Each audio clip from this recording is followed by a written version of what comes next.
And every year on the 15th of September, the world marks the International Day of Democracy. And this year's theme is Empowering the Next Generation, focusing on role in advancing democracy and ensuring that their voices are heard. Now, my colleague spoke to CPA Florence Biria from the Office of the Registrar of Political Parties on how the young people can be involved in democracy in Kenya. And I want to leave you with that piece. Thank you so much for your time. I'm Purity Museo. Zuki, keep watching. The law clearly gives power to every Kenyan who has attained the age of majority, 18, that they can form or participate in the formation of a political party. When you fill the form, you develop a constitution, and every party must have rules.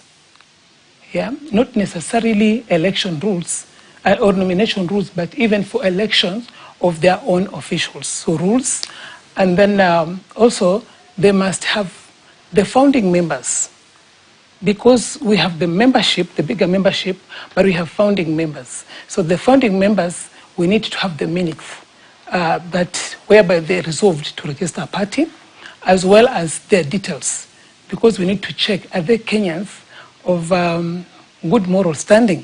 For example, do they meet the requirements of Chapter 6 of integrity and leadership? So we need to have their details and the minutes, and then they must have regional and ethnic diversity. Then there's a fee that has to be paid of 100,000. We do gazettement. If there's anybody who has an objection, we receive the objections, we process them, or we pass over to the applicant. If everything is okay, then upon the payment of the fee of 100,000, we issue a certificate. They dissolve the party. So under what circumstances then can the registrar deregister a registered political party? Number one, if it was registered fraudulently. Yeah? Because political parties have been there ever since. Not all parties are new under the law. Parties have been there even during the time when the registration was being done by the Registrar of Societies, before the onset, before the Political Parties Act came into force. Yeah, the first one in 2007, because this is now the second one, the one of 2011. So even before then, political parties have been there ever since 1960s. Yeah, a party like KANU has been there. Yeah, for a long time. So if the registrar then establishes that a party that has been there was registered fraudulently, then she can deregister, or he can. I'm assuming the registrar is, but it can be a man, can deregister the party. If that party now, if the party contravenes the Constitution or the Political Parties Act provisions, if that party now becomes a militia or promotes activities of terror or militia groups, if that party fails to meet certain requirements of compliance, because we have compliance activities within the Political Parties Act, which guide management of political parties, leadership and governance of political parties.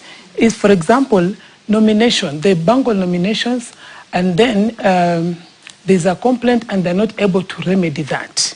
Yeah? So that can make the registrar initiate a deregistration process. Now, a deregistration process is, as I said, is a process. You know, the registrar does not just wake up and say, this party is deregistered. A party will be notified that there is this contravention, please rectify. Yeah? They'll be told even the consequences. If they don't make good, then there will be a warning. So the notice is 3 months, the warning is 3 months, yeah, and to remedy, and then there's a final warning of deregistration, which is 12 months.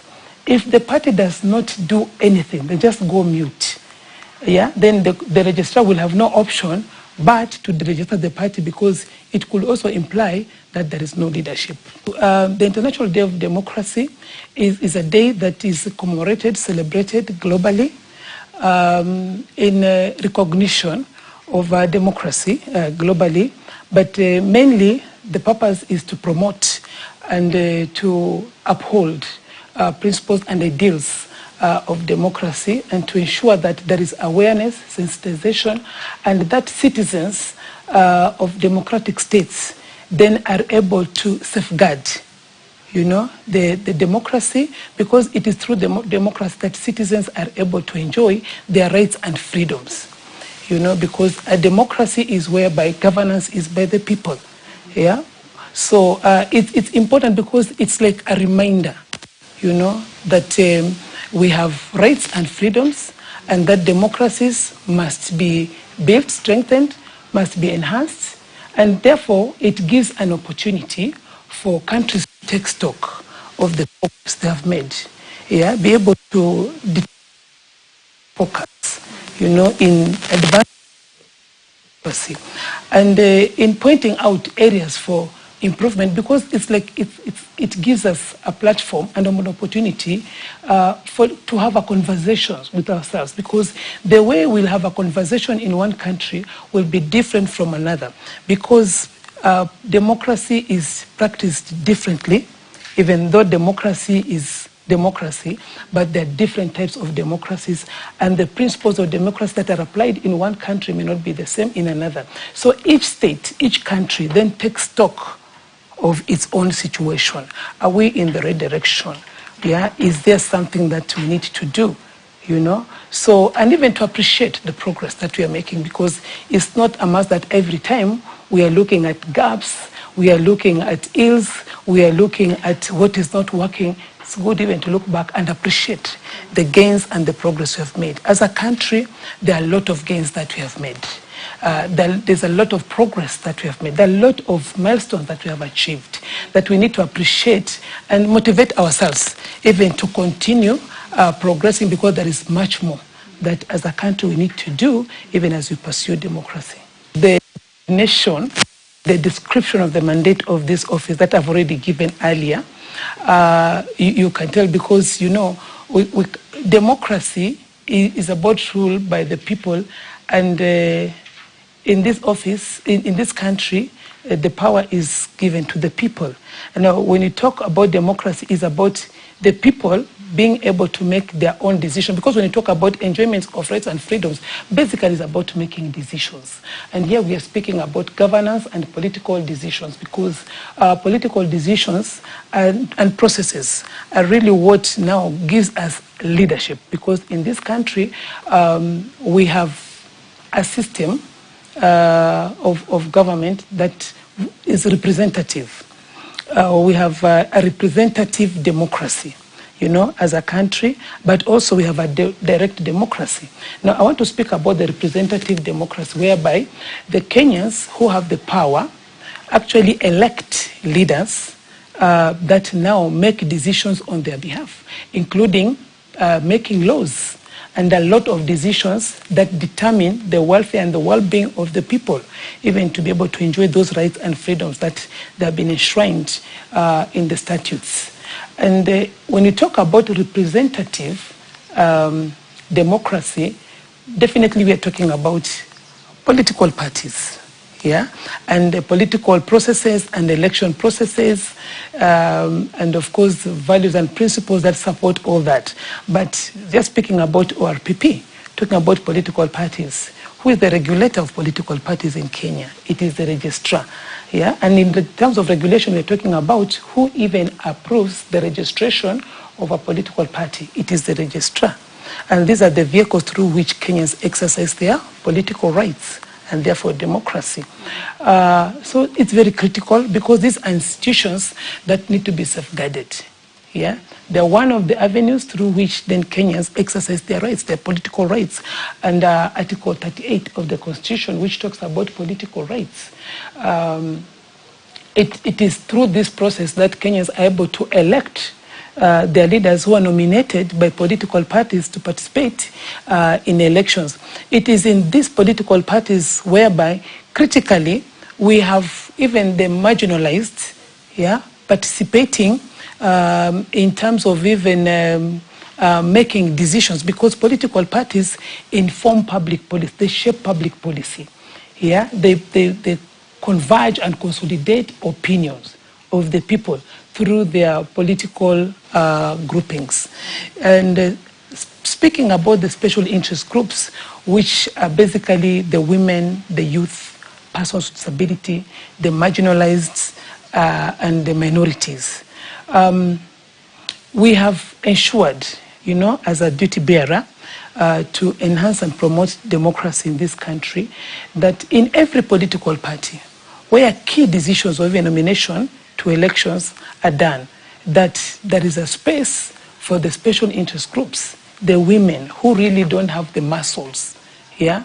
So we've provided in law that for them to be able to have a voice and enjoy their democratic rights, yeah, we have made sure that in every governing body of a political party, and it is given in law, we have been able to get the goodwill of Parliament to have all that enshrined in the Act, that we have the women in the governing body, that every governing body of a party must have women.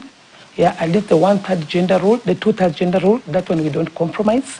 We have representatives of the youth, representative of the person with disability, and not somebody coming to say this person has disability because, part of the intestine inside was cut, which you cannot see, So we make sure that the persons with disability are actually registered with the Council of Persons with Disability, so that these minorities are also able to enjoy their democratic rights and can participate in the governance of this country. We all know that it's a multi-party democratic state. So we believe we have a very important role. When it comes to parties nominating candidates, even for elections, we have rules, that they use. Some of the rules that they use that we're able to govern, even together with IBC, to regulate rather, together with IBC, is that we make sure that among the list of their nominated candidates, not the party list, then they have the marginalized there. Because you cannot have democracy when part of the population, their voice is overshadowed, their voice is curtailed, then that's not democracy. That can only be democracy for the few. It's called the elite democracy. Yeah? So that is not our democracy envisaged as a country. So to make sure that the democracy for everybody, including especially the special interest groups, the person with disability, when the party lists are being done by political parties, they have to pass through here. So we may not be able to say it is not up to us, but we advise, because we confirm that these are the members, so that there's even democracy within parties. So that you don't bring a member of another party in your party list, or you nominate another member of a political party when you have your own members who have built the party. So that democracy starts with the political parties. We make sure that their constitutions, because every party has a constitution, their constitution actually promotes democracy from within. That when there are NDCs to be held, those NDCs are actually held, and they file returns with us to show that those meetings were actually held, and that they invited not just men only, not just a certain group from a certain region, but there is inclusion for everybody. So we do a lot of sensitization, and we do a lot of targeted sensitization, because we cannot have participation by all if a certain group or certain demographics are not even aware of their rights, including their political rights, including the rights to participate in the activities and programs of a party from where we stand, because they're not aware. So we sensitize these groups, women, we sensitize persons with disability, we sensitize the youth, and we actually hold different forums for these groups, so that our message and our approach is responsive and is addressing that particular target group. Because you cannot put, like, for example, the women and the youth, even the language is different. Right. Okay? So we do the targeted sensitization, including having materials that speak to them, including identifying trainers, so to say, that speaks to them, and we do this more often within, of course, what we have, the resources that we have. But we've done quite a lot. The last training we did sensitization, we did it in June this year. Next month, next week actually, we'll do another one again for the various groups, but also for the political parties. We train them to ensure that there's good governance and there is democracy, because when there's democracy in one institution and another, then we achieve democracy across the country, because democracy cannot be at just one level. It has to be everywhere. And there's no democracy if we are only dictating it at one point.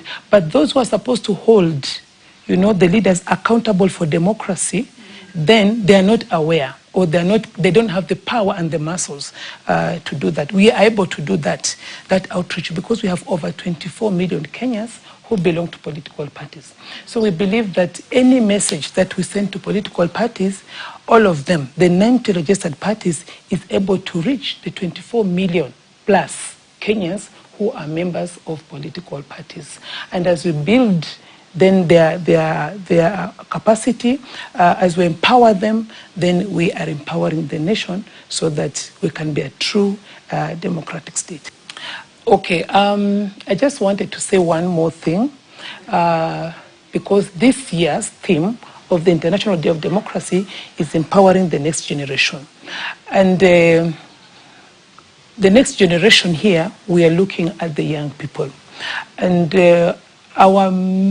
our main areas, we've broken down that to our own local main areas of focus, even as we commemorate that day, is on mindset shift for the young people, as well as the power of the digital space, because we know our young people are just, deep inside technology, but also the mindset shift.